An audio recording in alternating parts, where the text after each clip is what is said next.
നിങ്ങൾ നോക്കൂ, എത്രമേൽ മോശമായ നീചമായ പ്രവൃത്തിയാണ് അവർ ചെയ്തത്.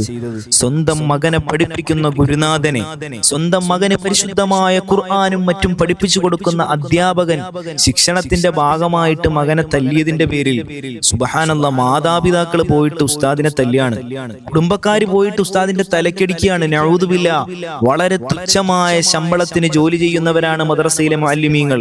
അവർക്ക് മറ്റു ജോലികളെന്ന് പറഞ്ഞുകൂടാത്തത് കൊണ്ടല്ല, ഗൾഫിലും മറ്റുമൊക്കെ പോയി കഴിഞ്ഞാൽ ലക്ഷങ്ങൾ സാലറി മേടിക്കുന്ന പണികളൊക്കെ അവർക്കറിയാം. പക്ഷെ ഈ ജോലി വിട്ടെറിഞ്ഞുകൊണ്ട് അവർ പോകാത്തതിന്റെ കാരണം ഒരൊറ്റ കാരണം മാത്രമേ ഉള്ളൂ. ഈ ദുനിയാവിൽ ഒരു പക്ഷേ അവർക്ക് സ്ഥാനമാനങ്ങൾ കുറഞ്ഞേക്കാം, ഈ ദുനിയാവിൽ അവരുടെ പല കാര്യങ്ങളും നടക്കാതിരുന്നേക്കാം. പക്ഷേ അല്ലാഹു സുബ്ഹാനഹു വ തആലയുടെ പൊരുത്തം മാത്രം ആഗ്രഹിച്ചുകൊണ്ടാണ് അവർ ജോലി ചെയ്യുന്നത്. അല്ലാഹു റബ്ബുൽ ഇസ്സത്തിന്റെ ഭാഗത്ത് നിന്നും നാളെ കിട്ടുന്ന ഉന്നതമായ സ്ഥാനവും പ്രതിഫലവും ആഗ്രഹിച്ചുകൊണ്ടാണ് അവർ ഈ ജോലി വിട്ടെറിഞ്ഞു പോവാത്തത്. ഏറ്റവും കൂടുതൽ ഈ ലോകത്ത് ആദരിക്കപ്പെടേണ്ടവരാരാണ്? അമ്പിയാക്കളുടെ അനന്തരാവകാശികളായ ആലിമീങ്ങളാണ്, മദ്രസയിലെ മുഅല്ലിമീങ്ങളാണ്. അങ്ങനെയുള്ളവരോടാണ് ഈ നീചമായ പ്രവൃത്തി ചെയ്യുന്നത്. ഇവിടെ ഇരിക്കുന്ന ഓരോരുത്തരും, നിങ്ങൾ ഓരോരുത്തരും മദ്രസകളിൽ പഠിച്ചവരല്ലേ പ്രിയപ്പെട്ട മുഅ്മിനീങ്ങളെ? നിങ്ങളുടെ ഉസ്താദന്മാര്, ഗുരുനാഥന്മാര് നിങ്ങളെ തല്ലിയിട്ടില്ലേ? നിങ്ങൾക്കാർക്കെങ്കിലും ഇപ്പോൾ അവരോട് ദേഷ്യമുണ്ടോ? നിങ്ങൾ ഇന്ന് ഈ പള്ളിയിൽ ഒരുമിച്ച് കൂടാൻ കാരണക്കാരായവർ, നിങ്ങൾക്ക് നിസ്കാരത്തിന്റെ ഫർളും ശർത്തും അതിന്റെ പ്രതിഫലവും അടക്കമെല്ലാം നിങ്ങൾക്ക് പഠിപ്പിച്ചു തന്നത്, നിങ്ങളെ നേർവഴിയിലേക്ക് നടത്തിയ നിങ്ങളുടെ ഗുരുനാഥന്മാരെ കുറിച്ച് നിങ്ങളോട് ചോദിക്കുമ്പോൾ അവരെ കുറിച്ചെല്ലാം നിങ്ങൾക്ക് പറയാൻ നൂറ് നാവുകളാണ്. ഒരുപക്ഷെ അന്ന് നിങ്ങളെ അടിച്ചപ്പോൾ നിങ്ങൾക്ക് മനോവിഷമം ഉണ്ടായേക്കാം.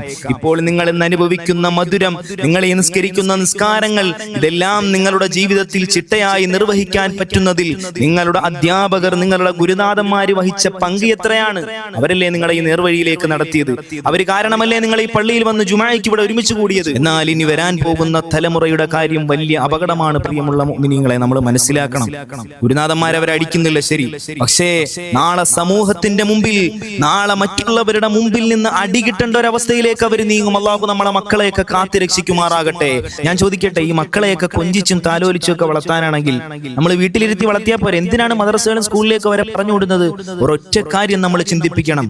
ലോകത്തൊരു അധ്യാപകന്റെ മനസ്സ് വിഷമിപ്പിച്ച, ലോകത്ത് ഒരു അധ്യാപകന്റെ, ഗുരുനാഥന്റെ പൊരുത്തക്കേട് കിട്ടിയ മനസ്സ് വിഷമിപ്പിച്ച, ശാപം പേടിച്ചു കൂട്ടിയ ഒരാളും ലോകത്ത് രക്ഷപ്പെട്ടിട്ടില്ല എന്നുള്ള ചരിത്രം നമ്മൾ മറന്നു പോകാൻ പാടില്ല. അല്ലാഹു നമ്മളെ മക്കളെയൊക്കെ കാത്തു രക്ഷിക്കുമാറാകട്ടെ. ഒരിക്കലും നമ്മളുടെ ഗുരുനാഥന്മാർ, അത് മദ്രസയിലെ ആണെങ്കിലും സ്കൂളിലെ ആണെങ്കിലും, അവരുടെ മനസ്സ് നമ്മൾ വിഷമിപ്പിക്കാൻ പാടില്ല. നമ്മളെ ബാപ്പയെ ഉമ്മയൊക്കെ ആരെങ്കിലും തല്ലൂ, നമ്മൾ അടിക്കൂ? നമ്മളെ സ്വന്തം പിതാവിനെയും നമ്മളെ മാതാവിനെയും നമ്മൾ തല്ലൂ? നിങ്ങൾ പറയും, തല്ലുവോ? ഇല്ല, ഒരാളും തല്ലൂല്ല. കാരണം എന്താ? അവര് നമ്മളുടെ ശരീരത്തിന്റെ പിതാവാണ്, ശരീരത്തിന്റെ മാതാവാണ്. അതുപോലെ നമ്മളുടെ റൂഹിന്റെ പിതാവാണ് നമ്മുടെ ഗുരുനാഥന്മാർ. മാതാപിതാക്കൾ നമ്മുടെ ഈ ദുനിയാവിലെ വിജയങ്ങൾക്ക് ആവശ്യമായ എല്ലാം നമുക്ക് ചെയ്തു തരുന്നുവെങ്കിൽ, നമ്മുടെ ആഖിറത്തിലേക്ക്, പരലോകത്തിലേക്കുള്ള എല്ലാ വിജയങ്ങൾക്കുമുള്ള കാര്യങ്ങൾ നമുക്ക് പഠിപ്പിച്ചു തരുന്നത് നമ്മുടെ പ്രിയപ്പെട്ട ഗുരുനാഥന്മാരാണെന്നുള്ള കാര്യം നമ്മൾ മറന്നു പോകാൻ പാടില്ല. അവരോട് നമുക്ക് അദബുണ്ടാകണം, അവരോട് നമുക്ക് മര്യാദയുണ്ടാകണം. ലോകത്തൊരാളും ഒരു ഗുരുനാഥന്റെ പൊരുത്തക്കേട് കിട്ടിയ, ഒരു ഗുരുനാഥന്റെ ശാപം വാങ്ങിയ ഒരാളും ലോകത്ത് നന്നായിട്ടില്ല. ഒരു ചെറുപ്പക്കാരനായ വിദ്യാർത്ഥി വന്നിട്ട് എന്നോട് പറയാണ്, അവൻ പഴയ കാലത്ത് പള്ളി ദറസിൽ ഓതിപ്പിടിച്ച ആളാണ്.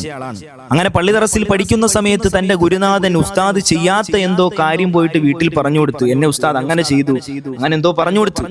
ഇത് ആകെ പ്രശ്നമായിട്ട് മാതാപിതാക്കൾ തന്റെ പള്ളിയിൽ വരികയാണ്, ഉസ്താദിന്റെ അടുത്ത് വരികയാണ്, വന്നിട്ട് ആകെ പ്രശ്നമാക്കി, ആകെ ഖറാബാക്കുകയാണ്. സുബ്ഹാനല്ലാഹ്, ഇവന് എന്തോ ഹതഭാഗ്യം കൊണ്ട് അവന് ദറസ് പൂർത്തിയാക്കാൻ പറ്റിയില്ല.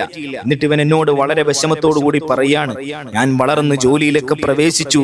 സുബ്ഹാനല്ലാഹ്, ആ സമയത്താണ് ഞാൻ ചെയ്യാത്ത ഒരു മോഷണക്കുറ്റം എന്റെ മേൽ ആരോപിക്കപ്പെട്ട് ഞാൻ സമൂഹത്തിന്റെ മുമ്പിൽ വഷളാവുകയും പോലീസ് ഉദ്യോഗസ്ഥരുടെ കയ്യിൽ നിന്ന് മുഖത്ത് ശക്തമായ നിലയ്ക്ക് എനിക്ക് അടി കിട്ടുകയും ചെയ്തു.